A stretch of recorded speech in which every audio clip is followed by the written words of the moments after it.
Final score from Husky Stadium, it's 24-6 Ohio State. Ohio State gets a huge road win in Big Ten action, snaps Washington's 22-game win streak. I'm Spencer Holbrook doing a solo edition of A Rapid Reaction here on Lettermen Row. It was a game, in my opinion, of threes for Ohio State, so I'm going to give three thoughts on each of them. There were 3 field goal attempts by Washington, 3 Ohio State touchdowns, and 3 beautiful passes by Julian Sayin. I'm going to get into a little bit of all 3 of them here, about 10 minutes, and then we'll get out of here. Go to lettermenrow.com. You can get a lot more coverage on the written side. Let's start with the field goal attempts because this was the story of the game.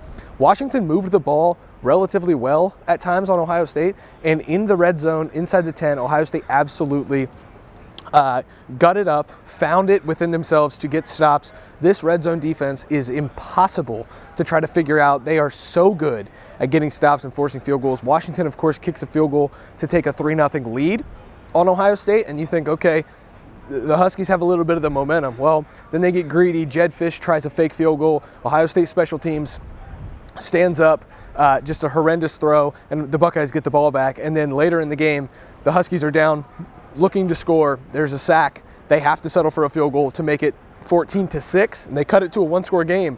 But there was nothing that Damon Williams could do because on the very next possession, he was sacked a couple of times, even with a penalty that could have extended that drive.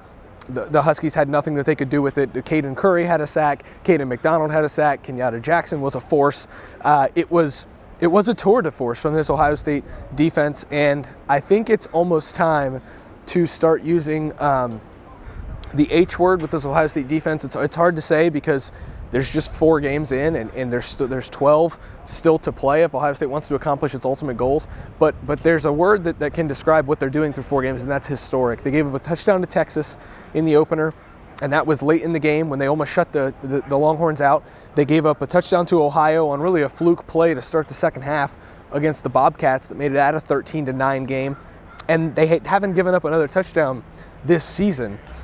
This Washington team came into the game punting twice all year. They had scored on 21 straight possessions to go with their 22-game home winning streak, and the Buckeyes completely erased Denzel Boston, the leading receiver.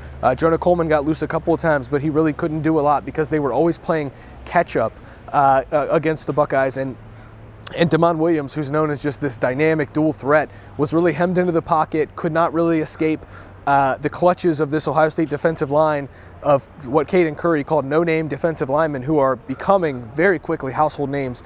Caden McDonald, Caden Curry, both playing, I think, at an All-American level right now. Sonny Styles and Arvell Reese at the second level are all Big Ten guys, and I think Reese is making that All-American leap right now as we get into Big Ten play. And then in the back end, you know, these corners are really sticky. I think Caleb Downs had a really nice game. Jalen McClain did a couple of nice things. They didn't really have to do a ton because of the pressure that this defensive line provided.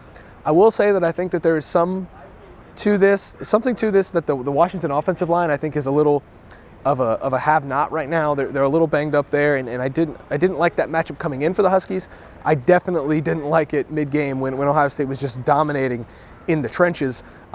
This is a dominant defensive performance. This is a dominant defense, and it's borderline historic at this point, only giving up those 2 touchdowns. They're giving up an average of just under 6 points a game, and the average actually goes up right now after this win because they were giving up, I think, 5.5 coming in. Now it goes up to 5.6 or 5.7. I'm not a mathematician, but the Ohio State defense makes it pretty easy to look at numbers because they're so good. Let's move to the offensive side. The Buckeyes get 3 touchdowns. They get stuffed on the first 4th and 1 attempt inside the 5-yard line. Just not a good play. C.J. Donaldson took full blame for that and said that he really needs to get his pad level lower. He said he was heartbroken by missing that 4th down. I think that's a good thing, that he was that cut up about missing that play. But he comes back and he gets the first touchdown of the game, or the second touchdown of the game for the Buckeyes on a 1-yard run. He played pretty well, I think, all things considered, with the start to this game that he had.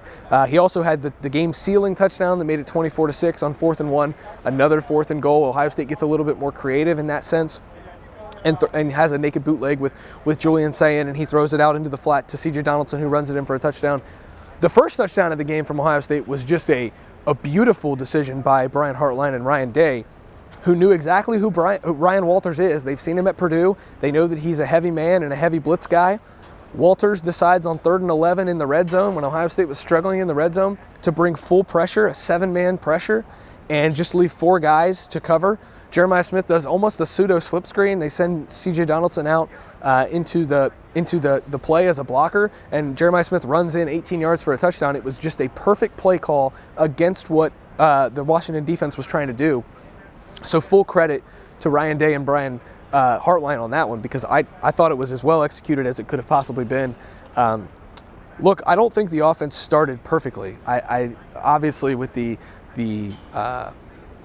miss on fourth down, and you don't get points there, and Washington goes down and kicks a field goal, and then Brandon Ennis has the fumbled punt return, which just simply cannot happen, but he really made up for it. I thought he had a really nice game.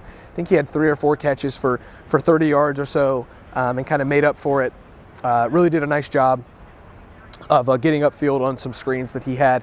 I was a fan of the progression of this game with the offense. You thought it was really conservative to start. You could tell that they were trying to get Julian Sayin into a rhythm, and at times it was working and at times it wasn't. And then there, when they needed one to get on the board at the end of the first half, they punch one in with Jeremiah Smith there. And then they come out in the second half. They win that middle 8 with another touchdown, and Julian is kind of slinging it to Jeremiah on the outside as Washington was playing some soft coverage. He's getting it to Carnell Tate on the outside when Washington, again, playing some soft coverage, didn't want to get beat. The Buckeyes averaged almost 5 yards a carry in this game, so it's not like the run game wasn't working. But there was times in the first half where I did think that they could have pushed the envelope a little more against these young Washington corners that were without Takario Davis, the best player.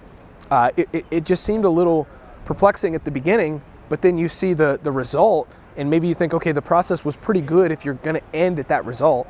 And 24 points, you're probably not going to be too happy about. But I'm telling you, this place was really loud. And so this offense, I thought, handled it extremely well. And to come out with an 18-point win on the road with Julian Sayin in his first start, that's a good thing for sure. And I thought Sayin was really, really good at times. The Jeremiah Smith touchdown, he threw directly into pressure and got it to Smith, who kind of did the rest of the work, but he was impressive in that. He scrambled on a third down play in the red zone and threw across his body, but found Carnell Tate perfectly in the middle of the field as a release valve, and a check down, and Carnell goes and gets a first down, then they punch it in there with Donaldson for the second touchdown, and then you could just pick one of your favorites of the other throws that Julian had. Maybe mine was on the sideline to Max Clare on what looked like the same play they ran on the first fourth down of the year against Texas, where Clare dropped it. He hauled it in this time on a perfect pass on the sideline, and it just showed the accuracy and the absolute cannon that Julian Sayin can have when he gets behind the football. So there are my 3 favorite Sayin throws. That was 3 things. This defense is becoming historically good through 4 games. The 4-game pace is remarkable.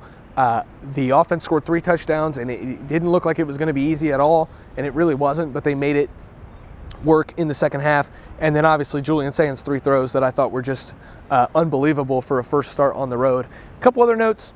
Jaden Fielding, really good kick there on the field goal. He's still really good, especially on the road. I know people love to criticize him for the Michigan game, and I completely understand why, and I will never tell you not to do that. But I think that he needs to get a little bit of credit for the start of the season that he's had. He was good in the Ohio game.